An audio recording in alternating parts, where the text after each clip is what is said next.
gonna hurt you. Eat. I must eat.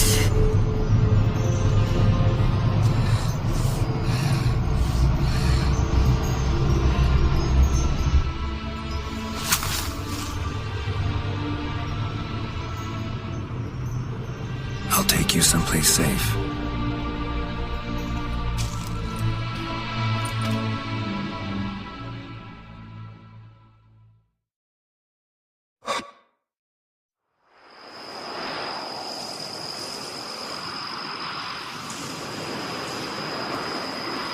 So I took her by the hand and led her here.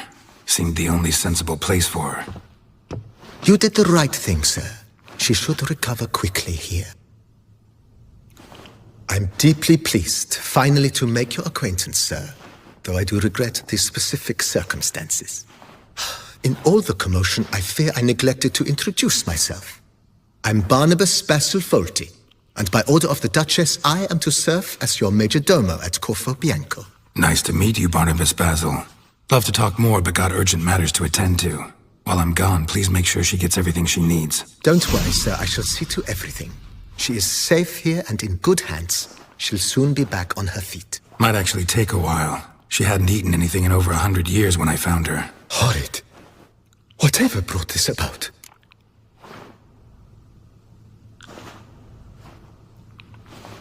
Told me her story on the way here. Her name's Marlena.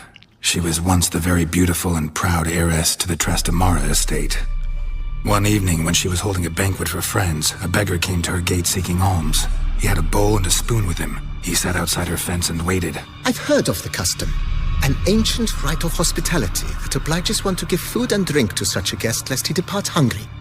To neglect the custom is to bring great misfortune down upon oneself. Marlena didn't care a whit for the old customs. She drove the man off, saying she'd rather feed the leftovers from her feast to her dogs than to give the beggar anything. The beggar then broke his spoon, cast a curse.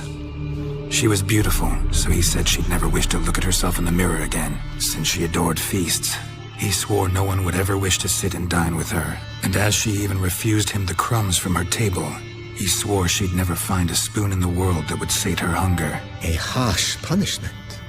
I imagine lifting the curse was hardly simple.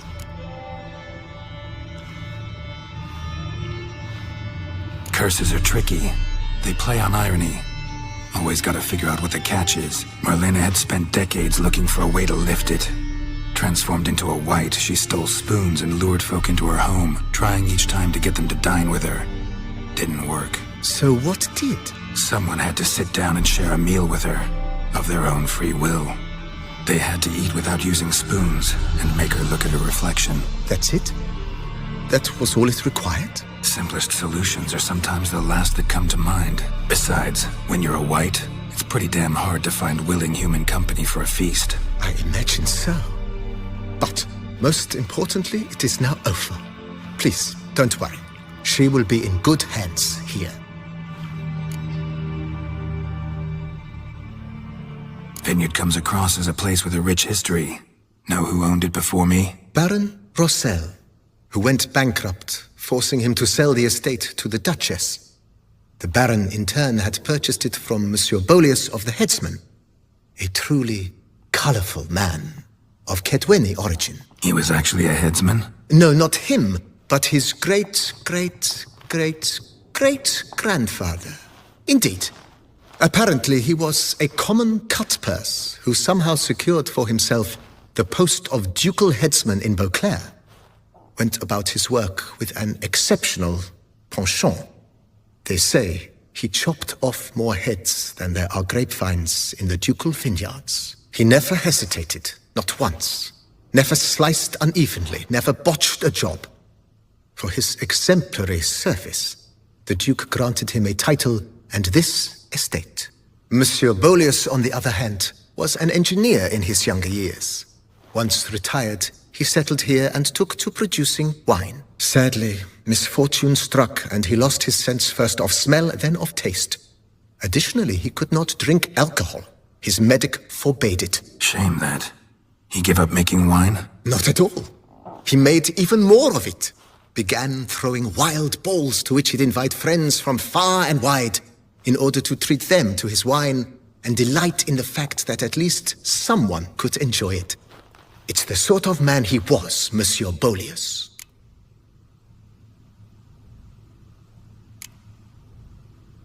Mind giving me a little tour de Corvo Bianco? Not in the least. Follow me, please.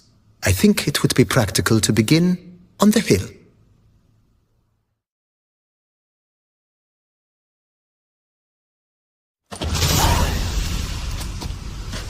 Behold, sir, your estate in all its splendor. Pretty vast. Indeed. And now, sir, allow me to show you a handful of interesting details. Follow me, please. Been a majordomo all your life? Yes, I come from a long line of majordomos. My father